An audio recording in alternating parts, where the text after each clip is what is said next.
the warrior halls, very, very beautiful. You get to see Odin's beautiful face. So, Lycan, go ahead and take us away with the warrior class hall. All right. So let's start off at the beginning.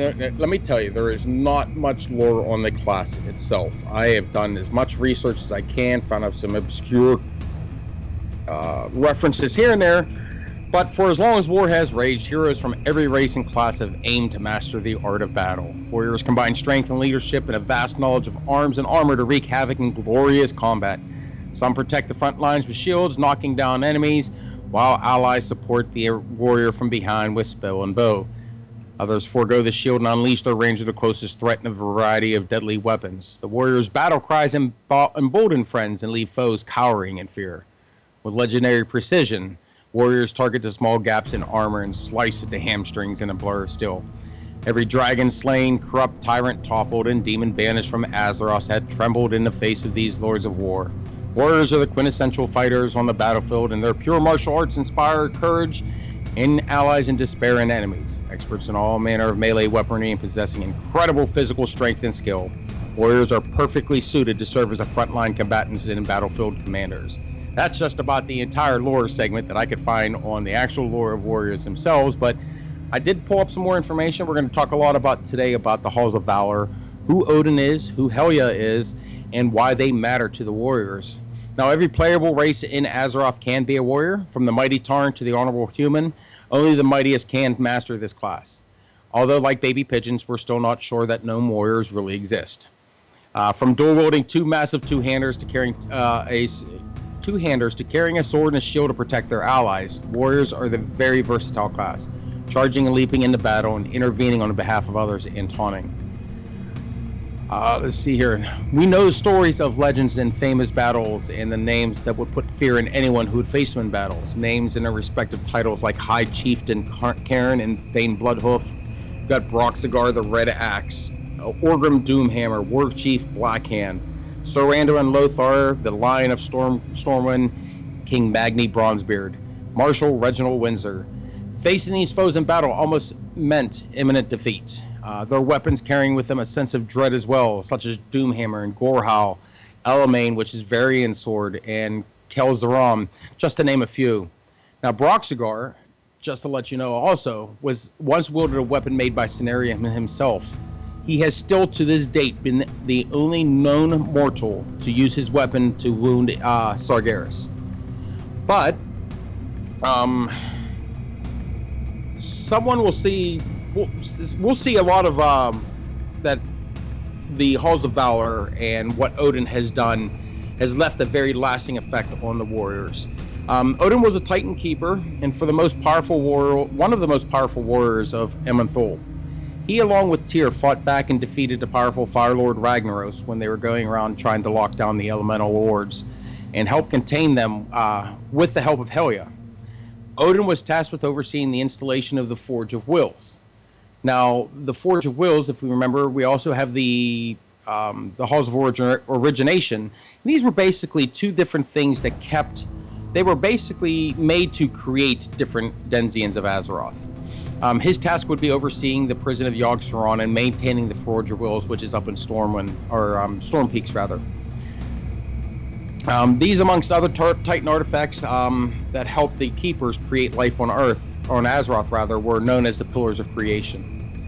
The Keepers, believing that the dragons Alexstrasza, Neltharion, Ysera, Malygos, and Nozdormu would be fine in protecting the fledgling planet. However, Odin had his doubts. He thought only Titanforge would be worthy and capable of its protection. He created an elite army to fill the ranks, a group of giants worthy of his leadership called the Vrykul.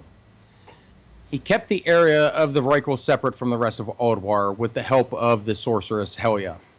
He ripped the wing away from Ulduar and encased it into the sky, and it became what is known today as the Halls of Valor. These Vrykul would prove their bravery and would have their spirits, if they proved their bravery on the battlefield, would have their spirits transported to the halls, given new storm-forged bodies known as the Valahar. Studying the energies of the Shadowlands, he transformed them. Some of them he wanted to transform into the Vrykul. The Valkyr. so many different vowels whenever you're talking about this. He wanted to use that to actually ferry the souls of the dead back and forth between Azeroth and then up to the halls. However, he was not able to find any volunteers that would be cursed forever to serve as the Valkyr and have the Valkyrs rather, and have them ferry these souls. So he did it by force. Now Helya hated the Keeper for forcing his own servants to be transformed. Her and Odin almost went to war over this, but Helya threatened to move the halls back to Aldwar and said, "I'll be done with it." Well, Odin said, "Ain't nobody got time for that," and basically he twisted Helya into this first Valkyr, darkening the very essence of her forever. And although she despised Odin for what he had done to her, she was forced to do his bidding for the rest of eternity. Other events happened between that point and the opening and the sealing of the halls. Basically, is what is called the Betrayal of Lycan. We're going to go into that in another video, hopefully in the future here. But Lycan had to deal with Odin in order to defeat the other keepers. Lycan had sought out Helya and asked for her help. And even though she still did Odin's bidding for millennia, she still hated him for it and what he had done to her. She dreamt of the day that she would exact her revenge. Lycan had promised to break the chains that bound her to Odin. In exchange, she would seal off the halls of Valor forever. Of course, she accepted the opportunity. Lycan restored Helya's free will, and she used the same powers that she used to seal the elemental planes a long time ago. Even though Odin and Valor had attempted to flee the halls of Valor, they were trapped inside for eternity. Helya and her new Valkyr forged a new home, bound to the seas of Azeroth. This area she had called Helheim. However, not all the Valkyr followed Helya after Odin's defeat. And we just learned most of this information from the Chronicles book, that many had disappeared into the Shadowlands, but many that had remained on Azeroth to ferry the dead back and forth between the land of the living and the land of the dead. And we know these as players as spirit heroes.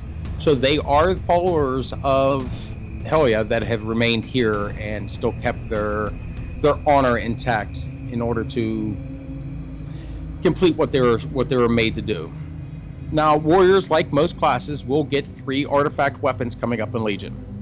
The first is the Arms Warrior in Stromgar, the Warbreaker. King Thoradrin, which was the founder of Stromgarde and the Aerithar Nation, was the founder of the First Nation in the Wrathy Highlands. He had wielded this massive two-handed weapon and unified the nations finally under one banner. Now, although his sword was lost to fighting the Cathraxi under Tearsfall, it slowly sucked up the shadowy power that just resonated there. Those who master its power get an ability called the Warbreaker, which deals a massive amount of AoE damage and causes them to become, according to Blizzard, vulnerable. And for me, the only thing I can think of is some sort of Sunder armor that they used to have, and that used to be a major part of it, but that's the only thing I can imagine this vulnerability being. The next are the War Swords of the Valahar. These are going to be for the Fury Warrior two-handed swords that they're going to be able to dual wield. These swords were crafted for only the best and the strongest among the Stormforged. Helya had stolen these weapons and taken them to use them to bring the warriors to Helheim. These weapons are Odin's Fury and Helya's Wrath. These weapons are both equipped and when they're equipped, are both equipped rather, and grant the ability of Odin's Fury, which unleashes a fire damage AoE on enemies. Now, the Stormforged that we had just mentioned there, they were, when the warrior would die in battle and they were taken up into the halls of Valor, their physical body was left behind and they were granted new bodies called the Stormforged. So these are the Denzians that we're going to see actually in the halls of Valor there with Odin himself. The final one we have is the Protection Warriors getting the scale of the Earth Border. What better shield than to have one made from the aspect of the Earth? Forged from a scale from Neltharion, Deathwing if you must, and carried into the battle by the Reichel King Magnar Icebreaker. The only reason that Magnar fell in battle at all was at the treachery of Helya. Now, this massive shield grants you the ability of something called Neltharion's Fury, which unleashes a fire from the shield and increasing its defensive stats. Its companion weapon is called Scale Shard, and there's very little information on that as well. But it's the Scales of the Earth Warden is what we're really going after here. Just to finish up, what will you wield when your war chief calls upon you, and what will you choose when the king demands your service? Will be for the alliance or the hero's car of Loktar Ogar, victory or death. And when the time comes for your commander to say, "Rest easy, lad, things look bleak now, but calm will follow a storm just as peace follows the war," will you die a hero's death, and will your name and spirit be remembered forever in the halls of Valor?